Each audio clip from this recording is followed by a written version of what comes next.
Good morning student. पिछले video में हम क्रोमोसोमल डिसऑर्डर के बारे में अध्ययन किए थे, जिसमें डाउन सिंड्रोम को देखे थे। उसके बाद हम क्लाइनेफेल्टर सिंड्रोम का भी वीडियो आप लोग को दिए हैं, डाले हैं। दोनों एग्जाम के व्यू से काफ़ी इम्पोर्टेंट है, लेकिन आज हम जो चर्चा करेंगे वह एक अलग ही क्रोमोसोमल डिसऑर्डर होगा, जिसमें टर्नर सिंड्रोम के नाम से उसको हम जानते हैं। वो क्रोमोसोमल डिसऑर्डर है जो टर्नर साहब जो सिंड्रोम खोज करके दिए थे, उन्हीं के नाम से ये टर्नर सिंड्रोम है। इसमें क्या होता है हम लोग देखें, समझें, इसको जानें। तो टर्नर सिंड्रोम हेडिंग टॉपिक आपका क्या हो जाएगा, तो वो हो जाएगा टर्नर सिंड्रोम। टर्नर्स सिंड्रोम, ये आपको ये टॉपिक होगा आपका आज का। ये टर्नर सिंड्रोम, नाम टर्नर है साइंटिस्ट का, उन्हीं के कारण ये नाम टर्नर सिंड्रोम पड़ा। यह भी एक प्रकार का सेक्स क्रोमोसोम से रिलेटेड डिसऑर्डर है, जिसको हम लोग आइए जानते हैं। क्या है, तो इट इज क्या ए सेक्स क्रोमोसोमल डिसऑर्डर रिपोर्टेड, किसके द्वारा दिया गया, बताया गया, रिपोर्टेड बाय टर्नर ना। टर्नर नाम है, टर्नर के द्वारा क्या है कि ये बताया गया, और ये 1938 में दिए थे, इसको रिपोर्ट किए थे, बताए थे। तो एक्चुअली क्या है, तो इसमें भी सेक्स क्रोमोसोम से संबंधित डिसऑर्डर होता है। और जैसा कि पिछले वीडियो में आप लोगों को बता दिए हैं कि सेक्स क्रोमोसोम दो प्रकार के होते हैं। महिलाओं में क्या, पहले तो मेल को देखें, तो मेल में सेक्स क्रोमोसोम XY, ये क्या हो गया, सेक्स क्रोमोसोम XY, और फीमेल है तो इसमें X और X। यह क्या है कि समान अवस्था में, नॉर्मल कंडीशन में क्रोमोसोम अगर इस तरह का है तो कोई गड़बड़ी नहीं है। लेकिन अगर इस सेक्स क्रोमोसोम में यदि किसी तरह के कमी या अधिकता आ जाती है तभी दोष उत्पन्न होता है। लेकिन यहाँ पर जो टर्नर सिंड्रोम है, जो टर्नर साहब ने इसको खोज करके दिया था, बताया था, उन्हीं के नाम पर, यानी कि ये हेंस कॉल लिख सकते हैं यहाँ पर, टर्नर सिंड्रोम। टर्नर साहब दिए इसलिए अपने नाम पर रख लिए, इसको उन्हीं के नाम पर रखा गया, टर्नर सिंड्रोम। तो इस प्रकार से क्या है कि ये साइंटिस्ट का नाम है, और ये क्या है, सेक्स क्रोमोसोम से रिलेटेड ये क्या है, तो डिसऑर्डर है। ठीक है, इसमें क्या होता है, तो इट इज कॉज्ड बाय, गड़बड़ी क्या है, तो it is caused by the absence of, है ना, absence of one, यानी कि एक X सेक्स क्रोमोसोम्स। ध्यान रखिएगा इसको, क्रोमोसोम यहाँ पर क्या है कि एक X सेक्स क्रोमोसोम का कमी है, ऑप्शन, यानी कि वह नहीं रहेगा। सेक्स क्रोमोसोम है ये, X सेक्स क्रोमोसोम जो है, एक वन सेक्स क्रोमोसोम की इसमें क्या होती है, कमी हो जाती है। यानी कि वन दे भी सकते हैं और नहीं भी दे सकते हैं। ठीक है, इस प्रकार से मैंने X क्रोमोसोम की इसमें क्या है कि कमी हो जाती है। ठीक, इसके कारण से यह क्रोमोसोम जब कम हो जाएगा तो इस स्थिति में क्रोमोसोम का जो संख्या होगी वो क्या हो जाएगी, तो डेट इज, इसमें व्यक्ति में 44 ऑटोसोम प्लस X और 0 का मतलब कि 9 क्रोमोसोम, यह सेक्स क्रोमोसोम रहेगा, बराबर कितना, तो 44 और एक ही क्रोमोसोम नहीं है, एक ही है। यहाँ पर क्या है कि 44 हो गया, यहाँ 1 हो गया, तो टोटल कितना हो जाएगा, 45 क्रोमोसोम इसमें, 45 यानी 45 क्रोमोसोम्स ही रहेंगे। तो कमी कहाँ पर है, तो कमी है यहाँ पर एक एक्स क्रोमोसोम की, जो कि यहाँ पर हम बता दिए हैं। एक्स क्रोमोसोम की कमी हो गई है। अगर यहाँ पर एक्स होता तो ये फीमेल, नॉर्मल फीमेल उत्पन्न होते, लेकिन केवल एक ही एक्स है। एक्स को यहाँ पर एक एक्स की कमी हो गई है। नॉर्मल कंडीशन क्रोमोसोम का 46 होता है, लेकिन यहाँ पर 45 हो गया है। इसलिए ये फीमेल तो होंगे, लेकिन उनका रिप्रोडक्टिव ऑर्गन्स नॉर्मल नहीं रहेगा। रिप्रोडक्टिव सिस्टम जो है, यानी कि जनन अंग जो है, वो समान नहीं रहेगा। तो इसके कारण से क्या होगा, तो 10 the of springs has, 10 the, इस प्रकार द ऑफ स्प्रिंग हैज कितना क्रोमोसोम हो जाएगा, देख ही रहे हैं, 45 क्रोमोसोम्स ना, इंस्टीड ऑफ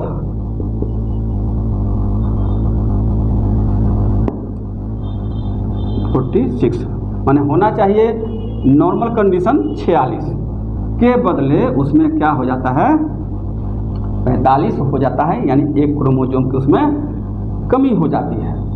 अब जब कमी होगी तो पहले बता दिए इसे शुरू पहला वीडियो में, जो हम क्लाइनेफेल्टर सिंड्रोम, ये डाउन सिंड्रोम की चर्चा जो हम किए थे, वहाँ पर हम बता दिए थे कि क्रोमोसोम पर जीन होता है, और वो जीन जो होते हैं वह जीवों में उनके लक्षण, कैरेक्टर जो होता है, लक्षण होता है, उसका नियंत्रण करते हैं। अर्थात क्या कि उसके कैरेक्टर को दर्शाते हैं, यानी कि अलग अलग लक्षण के लिए अलग अलग जीन होता है जो क्रोमोसोम पर होता है। अब यहाँ पर एक क्रोमोसोम है ही नहीं, तो उस पर जो जीन होता वो तो नहीं इसको रहेगा।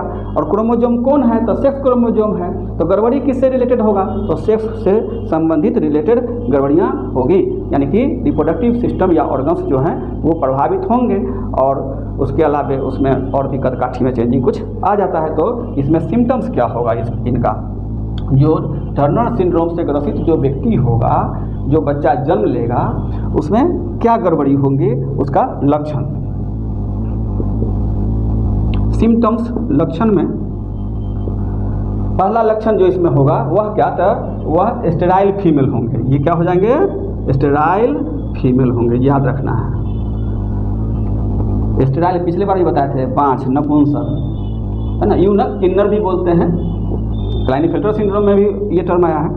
तो स्टेराइल फीमेल क्यों, तो एक्स क्रोमोसोम है, एक और एक्स अगर रहता ना तो नॉर्मल फीमेल उत्पन्न होते हैं, नॉर्मल मादा उत्पन्न होते हैं, ठीक है। स्टेराइल फीमेल होंगे विथ शॉर्ट स्टेचर, इसमें दे सकते हैं यहाँ पर भी, विथ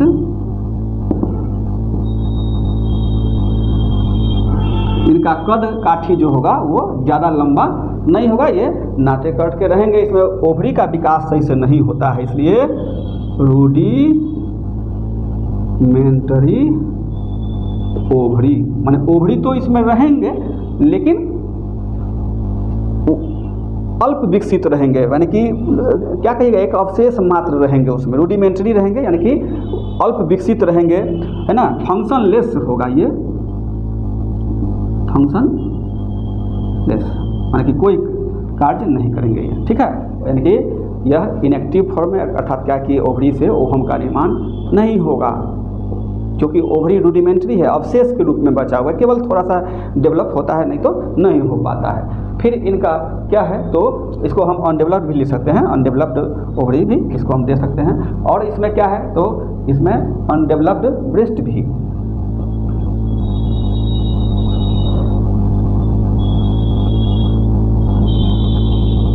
इनका जो स्तन ग्रंथि होता है, मेमरी ग्लैंड, वह भी विकसित नहीं होगा, नॉर्मल फीमेल की तरह इसमें नहीं पाए जाएंगे जो सामान्य महिलाओं में पाए जाते हैं, ठीक। उसके बाद क्या है, तो यूटेरस, जो गर्भाशय, यूटेरस का मतलब गर्भाशय होता है जिसमें शिशु पलते हैं। तो यूटेरस जो होता है वह भी क्या होता है, तो काफ़ी स्मॉल, है ना, काफ़ी छोटा होता है, उसको कह सकते हैं कि वह भी रूडिमेंटरी या अल्प विकसित होते हैं, ठीक है। माने कि विकास उनका सही से नहीं हो पाता है गर्भाशय, क्योंकि अब ओवम बन ही नहीं रहा है, बच्चे कहाँ से बनेंगे, गर्भाशय का भी विकास सही से नहीं होता है। इसमें नो ओवुलेशन, क्योंकि ओवरी सही से विकसित नहीं है, ओवरी फंक्शन लेस है, तो नो ओवुलेशन।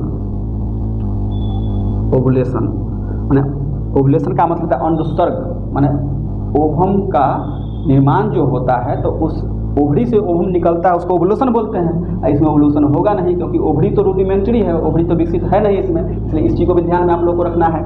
उसके बाद इसमें क्या, तो नो मेंस्ट्रुएशन है ना, ये भी ध्यान रखना है। माने मेंस्ट्रुअल साइकिल जो होता है वो अभी नहीं रहेगा, ठीक है। यानी कि न इसमें मेंस्ट्रुएशन होगा, न ओवुलेशन होगा, न ये संतान को जन्म दे सकते हैं। इनमें ये गड़बड़ी क्यों आया गड़बड़ी, तो गड़बड़ी आने का मुख्य कारण है कि इनका जो सेक्स क्रोमोसोम है उसकी संख्या नॉर्मल नहीं है, यानी कि क्रोमोसोम में सेक्स क्रोमोसोम की कमी हो गई है।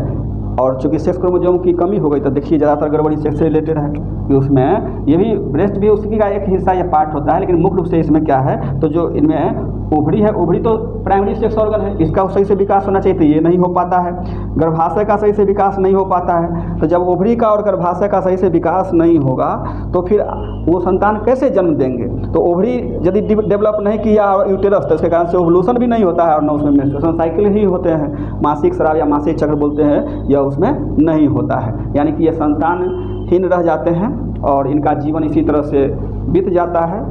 और फिर ये क्या है कि आगे इनका जो एक होता है खास टीम होता है, वही एक दूसरे को देख रेख करते हैं। इस तरह का व्यक्ति आपको टीम में मिल जाएंगे जो प्रायः ग्रुप में झुंड बना करके वो रहा करते हैं, प्लेटफॉर्म हो या कभी कभी बस स्टैंड पर या फिर ट्रेन में भी इस तरह से कुछ यूनक जिसको कहते हैं या किन्नर कहते हैं, इस तरह की गड़बड़ी के कारण ही इस तरह के संतान जन्म लेते हैं। किसी भी परिवार में जन्म ले सकते हैं। और जैसा कि शुरू में ही बता दिए हैं कि इस तरह के संतान को जन्म लेने का मुख्य कारण है कि अत्यधिक उम्र में महिलाओं के द्वारा संतान का जन्म देना, यानी 45 के आसपास उम्र के आसपास में अगर वो संतान जन्म देते हैं तो इसकी संभावनाएं इस तरह की गड़बड़ी होने की, चाहे वह क्लाइनेफेल्टर सिंड्रोम हो, चाहे डाउन सिंड्रोम हो या फिर टर्नर सिंड्रोम हो, इस तरह के सिंड्रोम की संभावनाएं बढ़ जाती है।